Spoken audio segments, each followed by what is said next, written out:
안녕하세요. 나무아카데미입니다. 저희 사이트는 국어 내신 대비 학습 자료를 제공하는 사이트입니다. 오늘 강의에서는 수능특강 문학 극수필 7번째 지문인 동주 지문을 분석해 보도록 하겠습니다. 자, 지금 S#78 취조실이라고 하면서 형식이 드러나고 있죠. 시나리오 번호를 나타내고 있는 건데요. 이걸 통해서 이 갈래상 특징을 이제 묻는 문제가 나올 수도 있으니 이것을 기억해 두시면 되겠습니다. 자, 그래서 일단 형무소에 갇힌 동주의 상황이 현재 시점에서 서술되고 있습니다. 자, 동주에게 바짝 다가서는 특고. 자, 특별고등경찰인데요. 일제강점기의 정치운동이나 사상운동을 단속하기 위해 둔 경찰이기 때문에 이 작품에 나타난 시간적 배경이 일제강점기의 말기임을 알 수 있습니다. 자, 교토 조선인 유학생 사건의 주동자는 너지? 네가 교토로 찾아와서 송몽규를 부추긴 거 맞지? 자, 이 송몽규는 동주와 같은 동네에서 태어나고 자란 동갑내기 사촌지간인데요. 이 송몽규를 동주가 부추긴 것이냐라고 묻고 있습니다. 거기에 대고 아니요라고 대답을 하고 있네요. 자, 그래서 이 81번째 장면에서는 과거 회상이 드러납니다. 그래서 과거 시점에서 서술되는 역전적 구성이 나타나고요. 여기서 이제 회의 중인 몽규가 나타나네요. 이 몽규는 동주와는 달리 직접적인 행동을 통해서 식민지 현실에 맞서고자 하는 인물입니다. 자, 그래서 이 빼곡히 적은 조선인 유학생 명단을 펼쳐 보이며 이러한 조선인 학생들이 절반만 합격해도 어떻게 되고 이렇게 하면서 이제 회의를 나누고 있죠. 자, 다음 장면입니다. 통화 중인 동주. 교토로 제가 갈게요. 영국 출판사에 편지도 보냈어요. 영문 번역이 끝나면 바로 보내주기만 하면 돼요.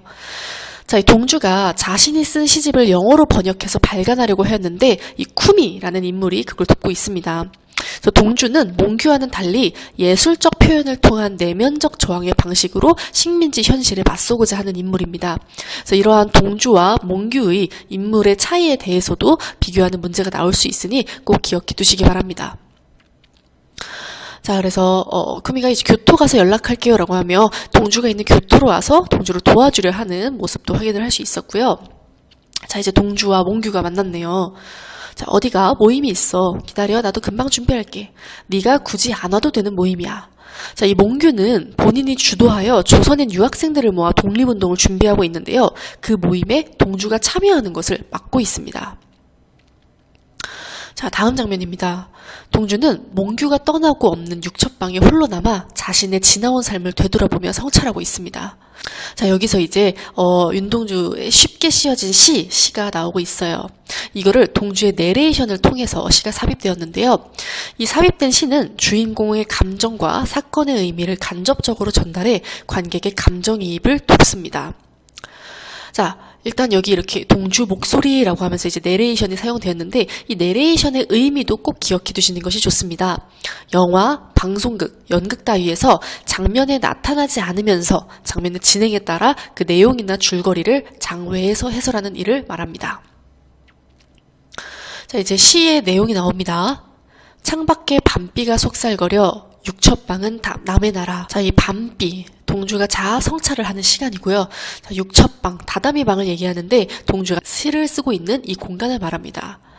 자, 이게 이제 동주가 이렇게 자신의 노트에 시를 쓰고 있는 장면이 나오는 동안 창밖으로는 비가 내리고 그 방 안으로 비가 들이치는 모습이 지금 또 영상 속에서 나타나고 있습니다.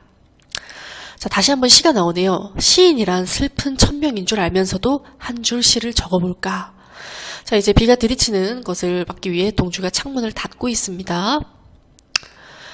땀내와 사랑내 포근히 풍긴 보내주신 학비 봉투를 받아 대학노트를 끼고 늙은 교수의 강의 들으러 간다. 자, 지금 여기 학비 봉투라고 하는 것은 이제 부모님이 내주신 거죠. 그래서 부모님의 사랑을 의미하는 소재라고도 볼 수 있는데요. 지금 대학노트를 끼고 강의를 들으러 가는 이 현실에 안주하는 동주의 모습이 나타납니다. 그러므로 이런 모습을 시에 담음으로써 동주가 자기 반성을 하고 있는 장면이라고 볼 수 있습니다. 자, 여기서 인서트가 등장을 합니다. 인서트라고 하는 것은 영화나 텔레비전에서 장면과 장면 사이에 다른 장면이나 글자 또는 사진을 삽입하는 것을 말합니다. 그래서 지금 시나리오와 관련된 용어가 굉장히 많이 나왔죠. 그래서 이러한 용어들과 관련해서 묻는 문제가 나올 수도 있으니 꼭 정리를 해두시기 바랍니다. 자, 그래서 다시 한번 이제 몽규의 장면이 나옵니다. 계단을 오르는 몽규의 발걸음, 학생들의 발걸음이 이어진다. 그래서 몽규가 회합 장소 들어서자 10여 명의 학생들이 몽규 일행을 맞이한다. 몽규가 운동을 준비하는 장면을 보여주면서 다시 한번 시가 나오네요. 생각해보면 어린 때 동무들 하나 둘 죄다 잃어버리고, 그래서 일제의 탄압에 의해서 동물을 상실하고 있는 모습이 나타나고요. 이를 통해 순수한 가치가 상실되는 모습을 보여주고 있습니다. 자, 이렇게 지금 시와 인서트가 계속해서 번갈아 나오고 있어요. 이번 인서트에서는 이제 들판을 뛰어놀던 익환과 동주, 몽규, 벗들의 모습이 나오고, 그리고 또 이제 같이 수업을 듣고 어울렸던 벗들의 모습이 나옵니다. 다시 한번 시가 나옵니다. 나는 무얼 바라, 나는 다만 홀로 침전하는 것일까. 자, 이렇게 아무것도 하지 않는 현실적 자아와 그러한 자신을 부정하는 내면적 자아의 갈등으로 인한 자기 성찰이 등장합니다. 그래서 이렇게 시를 통해서 드러나는 동주의 정서와 관련해서 문제가 나올 수 있으니 함께 기억해 두시길 바라고요. 자, 이렇게 육첩방에서 홀로 시를 쓰는 동주의 모습이 인서트 되면서 이제 몽규가 학생들 중심에 서는 모습이 나타납니다. 이제 몽규는 혁명을 통해서 일본을 쫓아내려는 조선인 학생 모임을 주도하고 있어요. 그래서 조선혁명 선언문을 꺼내어 읽습니다. 조선을 깨우기 위해서 우리에게 필요한 것은 혁명이다. 혁명만이 일본을 쫓아낼 유일한 방법이고, 그 혁명을 위해 우리가 할 일은 깨어있는 민중 하나하나가 폭탄이 되어 불합리한 체제를 타도하고 인류가 인류를 억압하지 못하고 국가가 또 다른 국가를 수탈하지 못하게 몸을 날리는 것이다. 이렇게 적극적이고 용감한 독립운동가의 모습이 나타납니다. 자, 계속해서 동주는 시를 쓰고 있습니다. 인생은 살기 어렵다는데 시가 이렇게 쉽게 쓰여지는 것은 부끄러운 일이다. 자, 이 부끄러움, 이제 윤동주 시에서 많이 나타나는 감정이죠. 그래서 동주의 자기 성찰의 결과로 볼 수 있습니다. 그래서 자신의 나약함과 현실의 부조리한 상황에 대처하지 못하는 것에 대해 부끄러운 감정을 느끼고 있어요. 자, 다시 젖혀서 창밖을 보는 동주의 모습이 나오면서 육첩방은 남의 나라, 창밖에 밤비가 속살거리는데, 자, 이 구절은 1년이 다시 반복되고 변주되고 있죠. 자, 그래서 자신이 처한 현실을 다시 인식하고 있는 모습입니다. 제 인식이죠. 자, 다시 취조실. 아까 처음에 봤던 현재 시점으로 돌아왔어요. 그래서 지금 이 시나리오는 현재, 과거, 현재가 교차하는 방식으로 사건이 전개되고 있습니다.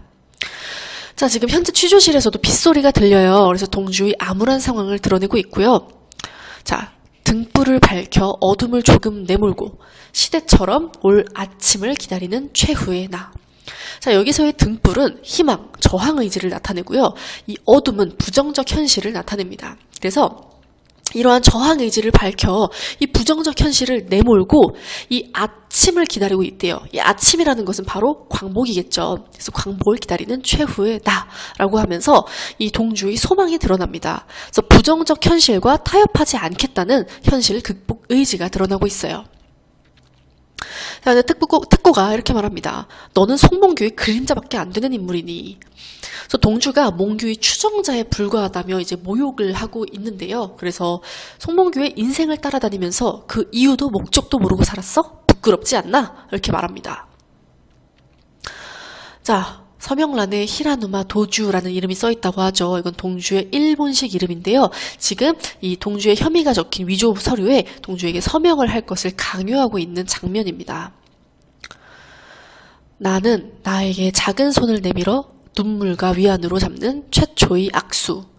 자, 여기서의 나는 현실을 극복하려는 의지를 지닌 내면적인 자아를 의미하고요. 이 뒤에서의 나는 무기력한 삶을 사는 현실적 자아를 말합니다.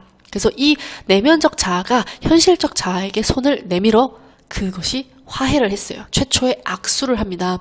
그래서 내면적 자아와 현실적 자아가 눈물과 위안을 통해 화해에 도달하는 과정을 보여줌으로써 미래에 대한 희망을 나타냅니다. 그래서 동주가 두 손에 깍지를 낀다. 있는 힘껏. 그래서 동주의 저항 의지가 나타나고 있죠. 그래서 여기서는 이 쉽게 쓰여진 시와 계속해서 이제 그 쉽게 쓰여진 시의 나레이션이 계속 나오면서 장면들이 나오고 있다는 것을 우리가 이제 확인을 해야 하고요. 그래서 윤동주의 삶과 시를 통해 부끄러움과 저항, 자기 성찰을 그려내고 있다는 것을 좀 기억해 두시면 되겠습니다. 그러면 문제 한번 같이 풀어보도록 하겠습니다. 자, 12번 문제 한번 같이 보도록 하겠습니다. 윗글에 삽입된 쉽게 씌어진 시의 화자에 대한 설명으로 가장 적절한 것은? 여러분들께서는 잠시 영상을 일시정지하고 문제를 풀어봐 주시기 바랍니다. 네, 그러면 같이 문제 한번 풀어보도록 하겠습니다. 일단 답은 1번이 됩니다. 쉽게 씌어진 시는 어두운 현실을 살아가는 지식인의 자기 성찰과 현실 극복 의지를 노래한 시입니다. 그래서 인생은 살기 어렵다는데 시가 이렇게 쉽게 씌어지는 것은 부끄러운 일이다. 이 구절에서 이제 부정적 현실에 대한 성찰의 태도를 확인할 수가 있죠. 자, 이렇게 한번 문제도 같이 풀어보았는데요. 여러분들께서 이제 더 많은 자료를 얻고 싶으시다면 저희 나무 아카데미 홈페이지에서 확인하실 수 있습니다. 감사합니다.